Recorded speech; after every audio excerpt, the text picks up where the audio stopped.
Baik, saudara mahasiswa eh, yang sedang mengikuti pendidikan Pancasila, pada hari ini adalah pertemuan pertama yang saya lakukan. Saya akan menyapa saudara-saudara. Assalamualaikum warahmatullahi wabarakatuh. Salam, namo buddhaya, salam kebajikan, dan rahayu tentunya saya sampaikan. Kemudian yang perlu kita sepakati bersama, ini adalah jumpa pertama. Mohon maaf kalau tadi pagi belum bisa saya sampaikan dengan cermat, karena pagi masih ada beberapa yang harus diselesaikan, yakni ada traffic antara kelas 1 dengan kelas yang lain. Ini jumpa pertama kita untuk melihat Pancasila, agar kita pahami Pancasila mengapa diberikan kepada kita semua.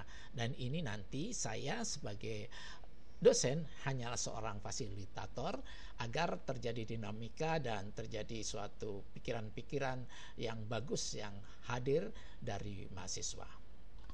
Ada istilah in artenum te amabo, artinya aku menyintaimu selamanya. Itulah sebuah kata-kata yang didengungkan oleh belahan dunia manapun untuk bagaimana manusia-manusia sebagai warga negaranya cinta terhadap ideologinya yang selama-lamanya. Itu yang dimaksudkan. Dengan demikian akan diberikan pembelajaran tentang ideologi kewarganegaraan kepada seluruh umat manusia yang ada di negara manapun untuk menyintai negaranya. Ini ada disclaimer bahwa semua foto-foto, gambar, visual yang ada di slide ini bukan karya saya semata, tapi merupakan unduhan dari dunia maya. Oleh karenanya saya sampaikan terima kasih kepada sang kreator yang telah merancang dengan susah payah. Ini ada menyapa globalisasi. Pancasila harus mampu menyapa globalisasi sehingga Pancasila nanti adalah ideologi terbuka, ideologi yang mampu dikoreksi, dilihat orang untuk dipahami, kemudian bagaimana Pancasila dilihat dari depan, bawah, belakang, dan sebagainya. Apakah itu memberikan benefit kepada negara kesatuan Republik Indonesia? Ini akan disampaikan di dalam mata kuliah itu. Menyapa globalisasi juga mengatakan bahwa dengan Pancasila itu mampu membentengi, membarier kita agar kita tetap pada ranah budaya kita yang menghargai jati diri bangsa. Kemudian juga bersama teknologi. Kemajuan teknologi apapun Pancasila tetap hidup. Pancasila tidak akan menjadi sesuatu yang punah karena teknologi. Karena apa? Pancasila adalah bintang pengarah, adalah nilai-nilai. Inilah yang nanti akan kita pelajari bersama. Saudara mahasiswa yang sangat saya hormati, saya mengambil Pak Mahfud MD ya. Beliau mengatakan bahwa ada prismatika Pancasila. Ternyata Pancasila adalah garis tengah ideal di dalam suatu pergolakan ideologi di dunia. Yang satu mengarah suatu keinginan yang kapitalistik yang hanya menghargai manusia modal, kemudian yang satunya adalah menghargai kemanusiaan. Dan Pancasila adalah menghargai semuanya. Oleh karena itu mengunggulkan kepentingan umum di atas kepentingan pribadi, tetapi kepentingan pribadi tidak dirugikan. Semacam itu. Itulah gambaran-gambaran dari Pancasila yang nanti secara bersama-sama kita lakukan untuk diskusi lebih dalam. Diskusi dan dialog adalah suatu titik utama kita di dalam menyelesaikan permasalahan-permasalahan ideologi. Tentunya kita akan gunakan berbagai platform, bisa Zoom, bisa Google Meet, bisa yang lainnya. Nah, Pancasila itu garis tengah ideal, center line. Ada batas kontrol atas. Batas kontrol atasnya apa? Apabila kita melakukan suatu kegiatan juga tidak akan bertentangan dengan apa yang ada di mana-mana, tetapi kita bisa menjaga diri kita di batas kontrol bawahnya juga demikian.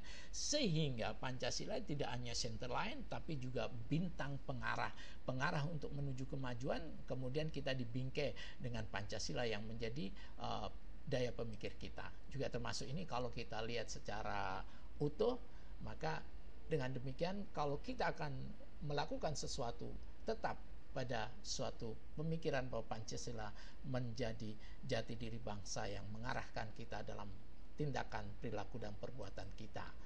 Conditio sine qua non, itu suatu kenyataan ya di negara kita.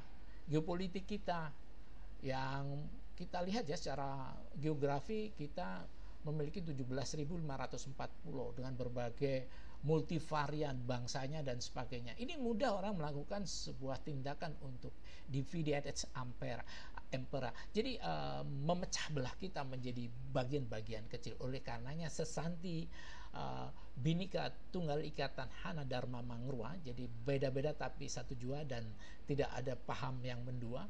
Inilah unity and diversity yang kita kenal dengan bagaimanapun kita itu adalah berbeda-beda tapi satu jua. Nah, Pancasila itu harus fakta non verba. Artinya apa, saudara-saudaraku yang berbahagia? Dia merupakan fakta. Fakta dari keadaan yang nyata bahwa orang itu pada hakikatnya bertuhan loh. Jadi itu bukan hanya kata-kata saja, orang itu bertuhan. Orang itu kasih sayang terhadap sesamanya, cinta kepada sesamanya dengan kemanusiaannya. Kita memuja sesuatu yang luar biasa, walaupun kadang-kadang beda agama, orang seperti Santiago Maradona sedang memasukkan bola dan gol ditepui. Itu tidak perlu agamanya apapun, dia mengatakan gol itu ya gol, semacam itu. Itu verba bahwa kemanusiaan itu demikian. Nanti akan kita kuliti bersama-sama untuk bisa melihat bagaimana Pancasila lebih dalam. Kemudian implementasi Pancasila, kita ingat saudara-saudara, verba itu movement. Kalau Pancasila hanya dihafalkan, dikata-katakan saja, hanya untuk pelajaran saja, itu akan movement. Tapi kalau exemplar, jadi menjadi working ideologi yang bisa diimplementasikan, maka akan jadi permanen. Demikian saudara-saudara yang bisa saya sampaikan hari ini. Nanti kapan-kapan akan saya kirim melalui WA group dari pertemuan kita, yaitu pemikiran-pemikiran yang saya YouTube-kan terkait dengan Pancasila. Kemudian Anda juga bisa berkontribusi untuk juga membuat TikTok atau membuat apa yang bernuansa Pancasila. Itu yang bisa saya sampaikan. Terima kasih perhatiannya.